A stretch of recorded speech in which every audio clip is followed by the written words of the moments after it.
রাজসিক গুণ কি? একটু একটু ভগবানের কাজ করব, একটু দান করব, একটু সিনেমা দেখব, একটু মাছ মাংস খাবো, আবার একটু দান ধর্ম ইত্যাদি করবো, এগুলো রাজসিক গুণ। এর ভিতরে যদি মহাপাপ চলে আসে তাহলে সেই অনুযায়ী তার পরবর্তী দেহ প্রাপ্ত হবে। তামসিক গুণ কি? গালাগাল করা, মদ গাঁজা নেশা জাতীয় পান বিড়ি সিগারেট চা ইত্যাদি খাওয়া, এই পান বিড়ি সিগারেট তামসিক গুণ। ঘুম পড়া তামসিক গুণ, অতিরিক্ত ঘুম পড়া তামসিক গুণ। অন্যকে গালাগাল করা, মারামারি করা, অপহরণ করা, জোর করে জায়গা দখল করা, যত পাপের কাজ সব তামসিক গুণ। যারা হত্যা কাজে জড়িত, যারা পরস্ত্রী গমনে জড়িত, যারা মারামারি এবং অন্যের দ্রব্য হরণে জড়িত, চুরি ডাকাতি রাহাজানি করা জড়িত, ঘুষ খাওয়া, যে করে আপনি যেখানে অফিসার আছেন, যেখানে যে কাজে আছেন, কোন কাজ করে আপনি কোন কায়দায় যে পান খাওয়ার কথা বলে, জর্দা খাওয়ার কথা বলে, মিষ্টি খাওয়ার কথা বলে ঘুষ খাচ্ছেন, এটা তামসিক। এই তামসিক গুণ যদি আপনার চলতে লাগে আর এটা বিরাট ভাবে চলে, তাহলে এই তামসিক গুণে যারা মারা যাবে তাদেরকে পশুজনে প্রাপ্ত হতে হবে। শ্রীমদ্ ভাগবত গীতা 14 অধ্যায় 14, 15, 16 নম্বর শ্লোক আপনি পড়ে দেখবেন। হরে কৃষ্ণ। তাহলে আমাদেরকে এখন আপনার কাছে প্রশ্ন, আপনি এখন কোন গুণে আছেন? আপনার নিজের কাছে প্রশ্ন করেন যে আপনি এখন কোন গুণে আছেন। আপনার কি মৃত্যুর সময় নির্ধারণ আছে? কখন যাবেন? আমিও জানি না, আপনিও জানেন না। তো কবে ঠিক হবে? কবে নিজেকে পরিপাটি করবেন? কবে নিজেকে সামলাবেন? কবে নিজের লক্ষ্যে আপনি সংবরণ করবেন? কারণ আপনার ইনকাম তো আপনি একা খাচ্ছেন না, আপনার পরিবারের সবাই খাচ্ছে। যান পরিবারের কাছে জিজ্ঞাসা করেন যে আপনার পাপ কেউ নেবে কিনা। একটা ব্যক্তিও আপনার পাপ গ্রহণ করবে না। যারা পুরুষরা আছেন তাদের কেউ এই সংসারে কেউ পাপ গ্রহণ করবে না, কেউ না, একজন করবে, সে ভগবান শ্রীকৃষ্ণ। সেই ভগবান শ্রীকৃষ্ণ একজন করবে আপনার পাপ হরণ। সেই পাপ হরণের কাজ আপনাকে ক্ষমা চাইতে হবে, আপনাকে ভগবানের শ্রীচরণে নিজেকে প্রপত্তি করতে হবে, আপনাকে তার চরণে শোভে দিতে হবে এবং তার নির্দেশ বাণী পালন করতে হবে। তবেই না আপনি এই পাপ থেকে মুক্ত হবেন, নতুবা আমাদের জীবন ভয়ঙ্কর রূপ ধারণ করতে চলেছে। তাই এই বিষয়ে আপনি সদা সজাগ এবং সাবধান হবেন। এখানে একটা প্রশ্ন করে রাখবো, উত্তর দেওয়া লাগবে না। প্রশ্ন হলো, আপনার কি যদি আপনি ভালোবাসেন তাহলে আপনার অ্যাকাউন্টে এরকম কি জমাইছেন আপনার নিজের অ্যাকাউন্টে, যার মাধ্যমে সেই কড়ির মাধ্যমে আপনি এই ভবতরী, এই মহা দাবানল সদৃশ সমুদ্র পার হতে পারবেন। ভোরবেলা আমরা গাই, সংসার গাবা নলনীল লোকা ত্রাণায় কারুণ্য ঘন ঘনোত্তম প্রাপ্তস্য কল্যাণ গুণানবস্য বন্দে গুরুশ্রী চরণারবিন্দ বন্দে গুরুশ্রী চরণারবিন্দ বন্দে গুরুশ্রী চরণারবিন্দ। সংসার দাবানল, এর ভিতর যারা ঢুকিছে তারা জানে এ পাশে ও পাশে সব পাশে আগুন জ্বলছে। এইটা যারা বুঝতে পারছে না, যারা মনে করছে যে না আমি সংসারে খুব ভালো আছি, তারা বোকা।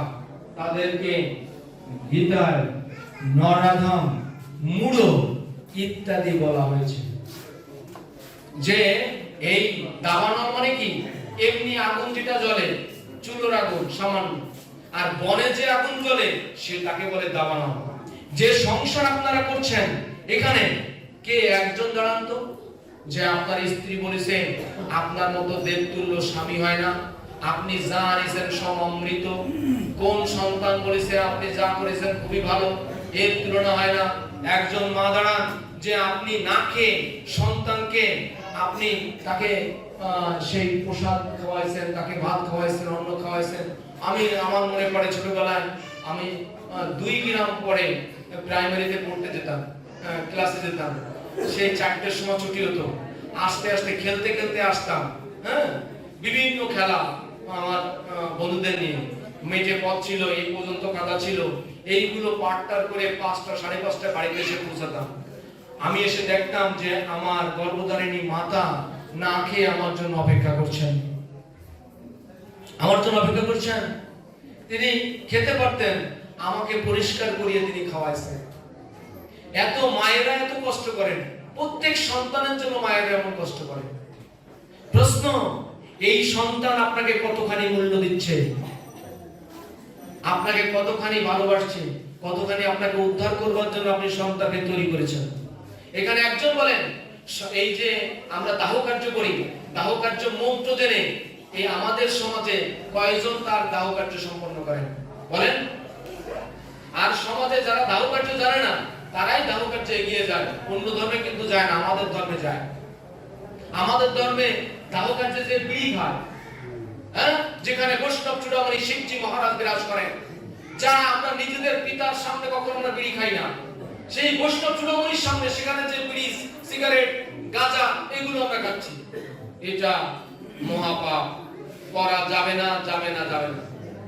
আমাদের ধর্মেই দেখা যায় যে এমন আনন্দ প্রাপ্ত হইছি আমরা, এই লোকের পিতা মারা গেছে, আমরা নির্লজ্জের মতো তার সন্তানের কাছে যে বলছি 5 প্যাকেট মিষ্টি নিয়ে আসুন, শ্মশানে বসে আমরা মিষ্টি খাচ্ছি। কোন কারণে? প্রশ্ন আপনাদের কাছে সঠিক হচ্ছে কিনা জেনে নেবেন। হ্যাঁ, যার পিতা মারা গেছে, যার মা মারা গেছে, তার কাছে আমরা মিষ্টি খেতে যাচ্ছি, তার কাছে সিগারেটের বাক্স যাচ্ছি, পান চাচ্ছি।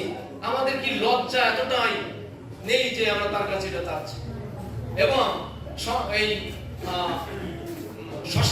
শ্মশান জায়গাটা অনেক অনেক মহিমান্বিত, পবিত্র। সেইখানে যে আমরা স্যান্ডেল পায়ে দিয়ে বেদির পরে উঠে মন্ত্রহীন তাকে মুখাগ্নি করছে। সকলের কাছে আমার বিনীত প্রার্থনা, এই মন্দির প্রাঙ্গণে যারা ধারক বাহক, তারা এই সমাজে যারা জানেন এই দাহ করার মন্ত্র, স্নান করার মন্ত্র, মুখাগ্নি করার মন্ত্র, এই যারা জানেন তাদেরকে দিয়ে আপনারা করাবেন। যিনি জানেন না তাকে দিয়ে করাবেন না।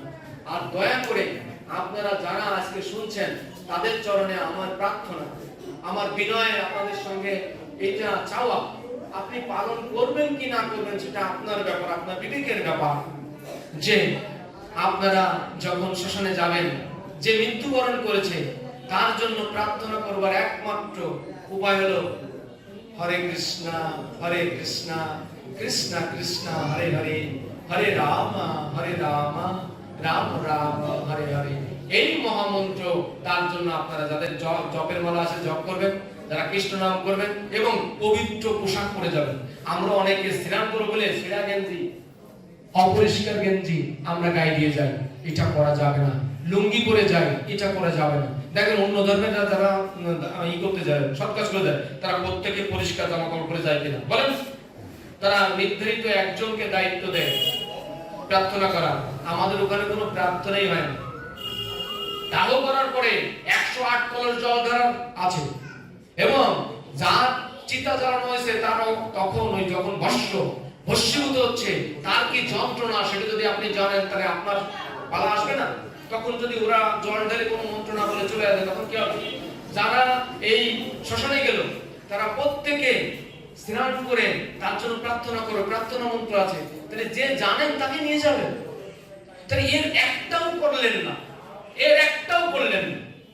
প্রশ্ন, তাহলে আপনারা সমাজের প্রত্যেকে অপরাধ করছেন কিনা আমার আপনাদের কাছে প্রশ্ন। এরপরে আমাদের এতটা দুঃসাহস রয়েছে যে আমার পিতার কাজে আমি না জেনে বা সমাজের মোহে আমরা মাছ মাংস লালসায় শাস্ত্র বহির্ভূত ভাবে তাদের শ্রাদ্ধে মাছ প্রদান করছি, সবাইকে মাছ খাওয়াচ্ছি।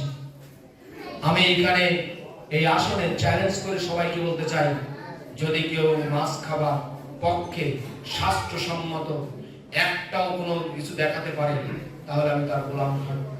আর তার থেকে যদি কয়েকগুলো আমি দেখাতে পারি যে মাছ ছাড়া গোবিন্দ প্রসাদ করে দিলে এত ভগবান তার তৃপ্ত হবে, তার সকল পূর্বপুরুষ জল প্রাপ্ত হবে, একজন না সকল পূর্বপুরুষ জল প্রাপ্ত হবে, তাহলে সেই কাজ আপনি করবেন কি না? এইটাই আপনার কাছে আমার বিনীত প্রার্থনা যে আপনারা সমাজের যারা ধারক তারা অন্তত এই এমনি খাচ্ছেন আপনাদের সেটাও কিন্তু অন্তত শ্রাদ্ধের দিন আপনারা বৈষ্ণবিনী শ্রাদ্ধ করাবেন এবং আপনাদের পারেন গোবিন্দ প্রসাদ করে সবাইকে পাওয়াবেন। আর যারা ওই মাছ কেটে শ্রাদ্ধে মাছ খাচ্ছেন আর বিয়ে বাড়ি মাছ খাওয়া কিন্তু এক না। গুরুত্বপূর্ণ কথা, শ্রাদ্ধে একখান মাছ খাওয়া আর বিয়ে বাড়ির মাছ খাওয়া আকাশ পাতাল ডিফারেন্স। সাবধান, জিহ্বাকে আপনি সংবরণ করবেন। শুধু এটুকু বলবো, কারণ আমাদের ধর্মে নানা মুনি নানা মত, কথা বললে অনেক তর্ক চলে আসে, কাকে না কাকে অপমান করে বসে কাকে না কাকে কষ্ট দিয়ে যায়। আমার এই ভাগবত বিস্তারে আমার এরকম ইচ্ছা নাই যে কেউ আমার দ্বারা বিন্দু মাত্র কষ্ট পান, কারণ প্রাণীরা পর্যন্ত যাতে কষ্ট না পায় সেজন্য জিহ্বের লালসাকে বন্ধ করেছি, যে আমার দ্বারা যেন আমার জিহ্বার লালসার জন্য কোনো প্রাণী কষ্ট না পায়। সেই প্রতিজ্ঞা করেছি গুরুদেবের কাছে যে 4টে নিয়ম পালন করব। কখনোই আমি কোনো আমার জিহ্বার জন্য আমি কোনো প্রাণীকে কষ্ট দেব না। আর প্রাণ দূরে থাক, যদি আমি মানুষকে কষ্ট দিই তাহলে এই ভাগবতম পাঠ, এই ভক্তিপথ সব নষ্ট হয়ে যাবে। তাই আমাদের প্রতি সতর্ক থেকে আপনাদের সঙ্গে কথা বলতে হয়, যাতে আপনাদের জীবনকে আপনাদের কষ্ট না দিয়ে আপনাদের জীবনকে সুন্দর পরিচালিত করতে পারে। হরে কৃষ্ণ। এই বই মাত্র কয়েকটা শ্লোক আসছে, 21-22 নম্বর শ্লোক আছে। অর্জুন বাচ সে নয় উভয় মধ্যে রথম স্তপন মে অচ্যুত যাবতে তন নিরীক্ষে অহম যুদ্ধ কামৎ অবস্থিতং কই অয়াসহ যুদ্ধবম অস্মিন রণ সমুদ্যমে মহিপতে পাণ্ডুপুত্র পাহে ঋষিকেশে উভয় সেনার মাঝে রথের প্রবেশে যাবৎ দেখিব এই যুদ্ধকামীগণে তাবৎ রাখিবে রথ অচ্যুত এখানে। হরে কৃষ্ণ। আমার রথ অচ্যুত, হে শ্রীকৃষ্ণ তুমি আমার রথ এই যুদ্ধ স্থানে মাঝখানে রাখো। আমি দেখতে চাই যে আমার বিপক্ষে আমার কোন কোন আত্মীয়রা যুদ্ধ করতে আসছে। হরে কৃষ্ণ। দেখিবারে চাহি কেবা আসিয়াছে হেতা, কাহার সহিত হবে যুজিবারে সেথা। যুদ্ধকামীগণে আজ নিরীক্ষিব আমি, দুর্গতি ধাতরাষ্ট্রের জন্য যুদ্ধকামী। আমি নিরীক্ষ, আমি দেখব যে যুদ্ধ করার মানুষের আমার কোন কোন আত্মীয় স্বজন এখানে এসেছে, তুমি সেইখানে রথ রাখো। অর্জুন বলেন, হে অচ্যুত তুমি উভয় পক্ষের সৈন্যদের মাঝখানে আমার রথ স্থাপন করো, যাতে আমি দেখতে পারি যুদ্ধ করো বিলাসী হয়ে কারা এখানে এসেছে এবং এই মহাসংগ্রামে আমাকে কাদের সাথে যুদ্ধ করতে হবে।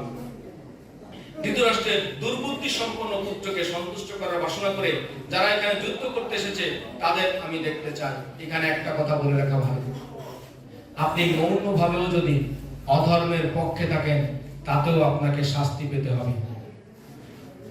এই যুদ্ধের আগে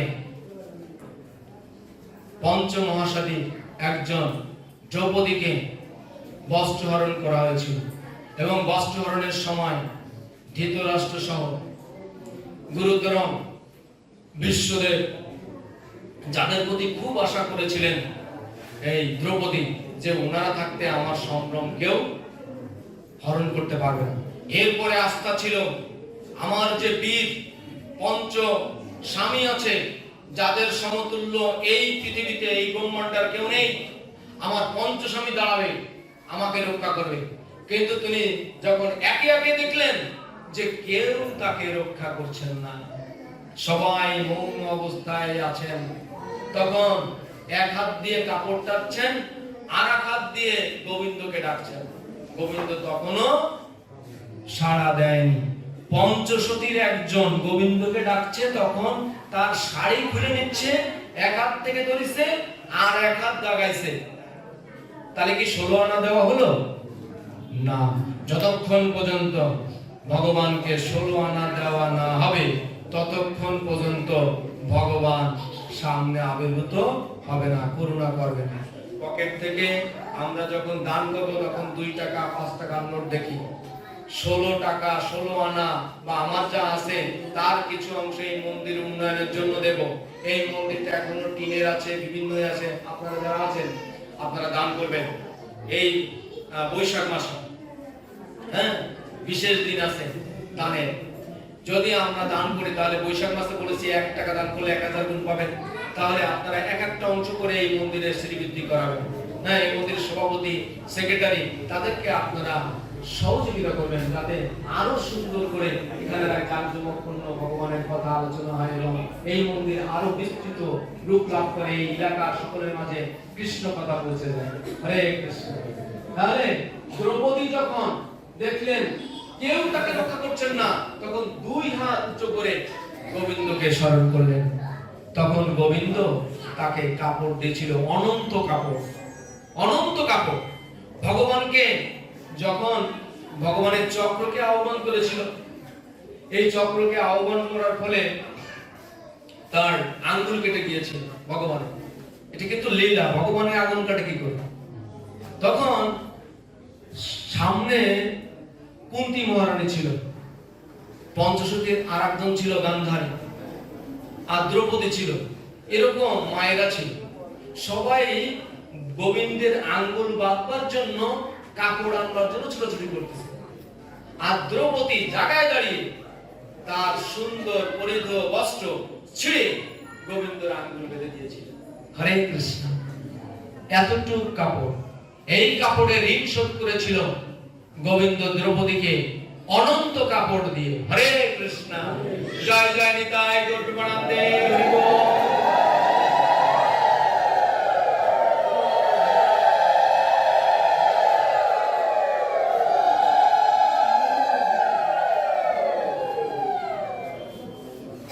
তাই গোবিন্দকে যা দান করা হবে তার কত গুণ পাওয়া যাবে আমার মতো নগণ্য ব্যক্তি তা বলতে পারবে না। তাই যারা গৃহস্থ আছেন, গৃহস্থদের প্রধান দায়িত্ব হলো দান। গৃহস্থদের প্রধান দায়িত্ব হলো দুপুরবেলা খাবার গ্রহণের আগে বাইরে বেরোয় ডেকে বলা, কে আছো অভুক্ত, আমার বাড়িতে এসো, রান্না হয়েছে, খেয়ে যাও। আর বাড়ির ভিতর ঢুকে যদি কেউ বলে যে আমি অভুক্ত আছি, মা আমাকে কোটা খেতে দেন, তাকে অবশ্যই হাত পা ধোয় ভালো আসন করে তাকে খেতে দিতে হবে। যদি তাড়িয়ে দেন তাহলে আপনি যথার্থ গৃহস্থ নন। হরে কৃষ্ণ। তাই গৃহস্থের প্রধান দায়িত্ব হলো দান করা, এবং গৃহস্থ যখন হয়েছেন তখন দানের সময় মুহূর্ত, দানের দানকারীর অবস্থা, দানকারীর শরীর এবং যাকে দান করছি তার অবস্থা তাকে জানতে হবে। জেনে কোন সময় দান করলে বেশি ফল লাভ করা যায় সেই সময়টা গৃহস্থ এইটা গ্রহণ করবে। হরে কৃষ্ণ। তাই আপনারা যারা গৃহস্থ হয়েছেন তারা দানের বিষয়টা অবশ্যই জেনে নেবেন যাতে আমরা সঠিক সময়ে দান করতে পারি। আর এই বৈশাখ মাসে বিশেষ বিশেষ দিন আছে, সেই কথাগুলো আমরা এই 5টা দিনে বলবো যেখানে আপনারা দান করতে পারবেন। হরে কৃষ্ণ।